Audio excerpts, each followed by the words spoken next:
वह माता जी कहती है बाबा मेरा बेटा को बाबा जी बना लीजिए। मैंने कहा बेटा कहाँ है? कहा कि बाबा ये आपके सामने खड़े जो बच्चे हैं यही तो बाबा जी बनने लायक है। मैंने जब उसके शरीर पर ध्यान दिया तो वो बच्चा लंगड़ा टाइप का था। तो मैंने पूछा कि आप इनको बाबा जी बनाओगे? कहा कि हाँ बाबा इसको बाबा जी बनाएंगे। हमने कहा बेटा कैठो है? कहा 3 बेटा है।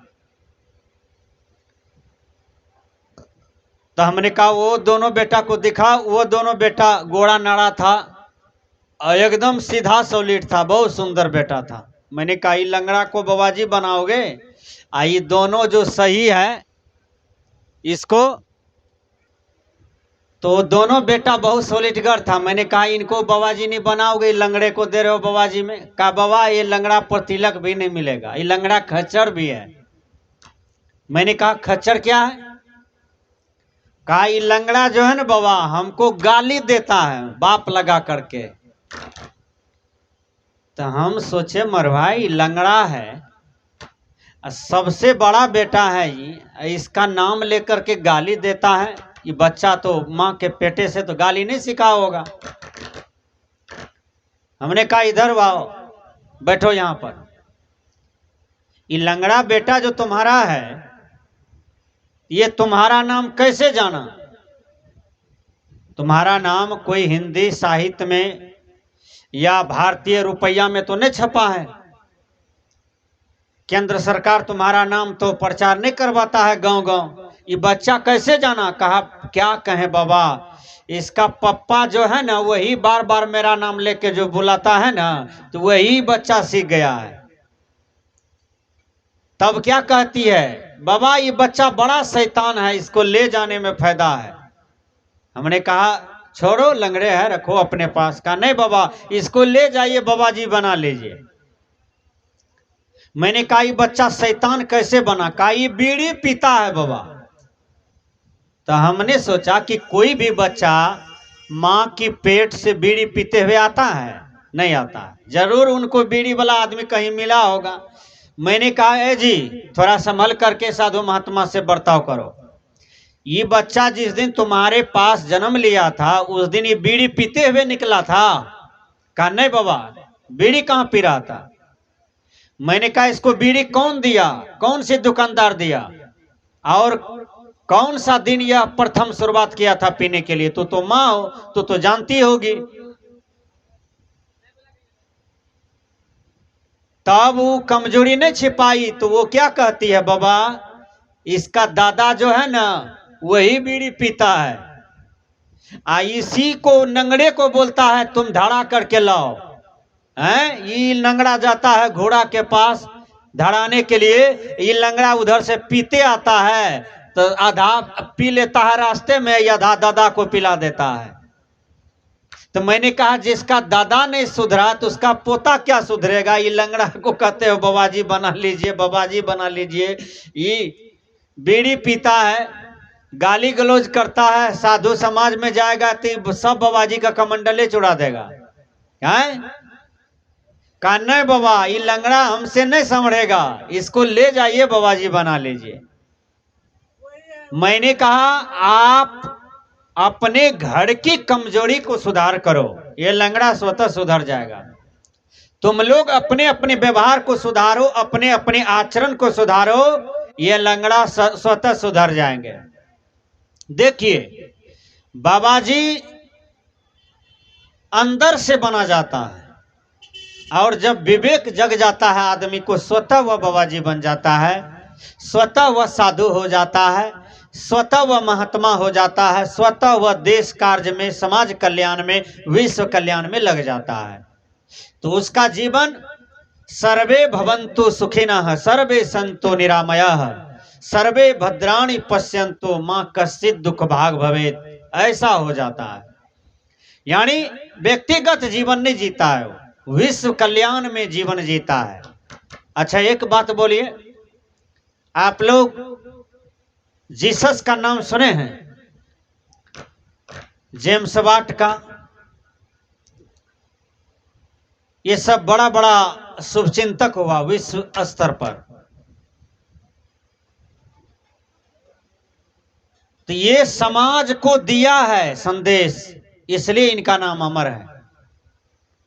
भगवान बुद्ध, भगवान महावीर, रामानंद स्वामी, सदगुरु कबीर, बाबा मिही, तुलसी साहब, दादू साहब, दरिया साहब, संत पलटो, डॉक्टर अंबेडकर, महात्मा गांधी, स्वामी विवेकानंद, दयानंद सरस्वती आदि आदि शुभचिंतक जो विश्व स्तर पर रहा है, विश्व कल्याण में रहा है, आज इनका नाम इतिहास में इसलिए है कि इन्होंने विश्व कल्याण के उद्देश्य से जीवन जिया है, व्यक्तिगत जीवन नहीं जिया। अरे व्यक्तिगत जीवन तो पशु भी जी करके मर जाता है। गाय एक दूसरे गाय की रक्षा कर पाएगा? बैल दूसरे बैल का रक्षा कर पाएगा? नहीं। गधा एक दूसरे गधा की रक्षा नहीं कर पाता है। लेकिन मनुष्य, एक मनुष्य 100 मनुष्य की भलाई कर देता है, तो मनुष्य न महान है। एक मनुष्य 1000 मनुष्य की भलाई कर देता है, तो मनुष्य न महान है। ए हो उदार चेता मानव महान प्राणी, ए हो उदार चेता। सदगुरु अभिलाष साहब जी के सदगुरुदेव जी वही कहते थे, ए हो उदार चेता मानव महान प्राणी।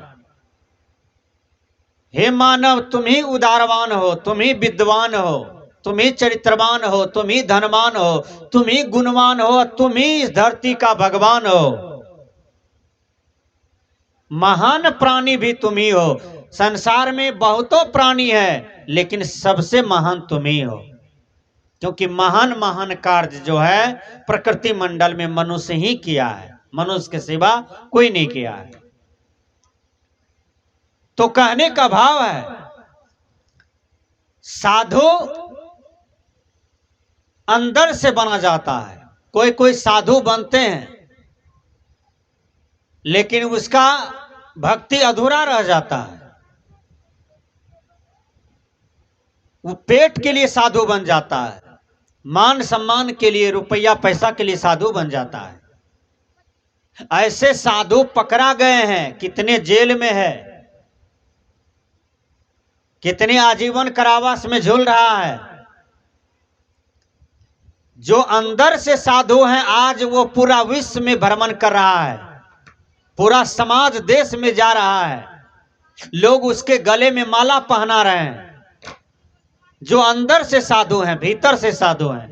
जो गलत साधु हैं, मन न रंगाए रंगाए जोगी कपड़ा, जो मन को नहीं रंगाया, जो कपड़ा को रंगाया केवल, ऐसे साधु को कबीर साहब बकड़ा कहते हैं। बकड़ा, जैसे बकरी का बकड़ा होता है, सदगुरु कबीर कहते हैं वो बकरे की समान जीवन जी करके एक दिन मर जाएगा और समाज से अपयश लेकर के मरेगा। राम रहीम मर जाएंगे तो कौन आदमी अच्छा कहेगा, या कोई आदमी अच्छा कहेगा? रामपाल जी देखिए जेल में कितने हत्या किया था। वो हत्या के भारत सरकार उनको सजा दे चुका है। जब तक सांस रहेगा तब तक अंदर में रहेंगे, वहीं वो मर जाएंगे जेल में। वो भी हत्या के दोषी हैं। आसाराम बलात्कार के दोषी हैं। राधा माँ वो भी हत्यारी हैं। विचार कीजिएगा, धर्म के पीछे में रह करके इन लोगों ने बहुत गलत गलत काम किया। धर्म की आड़ में, साधु वेश की आड़ में। आज भी बहुतों लोग हैं जो अपने आप को कहते हैं कि मैं बहुत बड़ा महात्मा हूं, बहुत बड़ा ब्रह्मचारी हूं, लेकिन उसकी आचरण पर ध्यान दीजिए तो एक गिरहस्थ से भी वो बदतर मिलता है। विचार कीजिएगा। हाँ, सब साधु, सब बैरागी, सब महात्मा ऐसे नहीं है।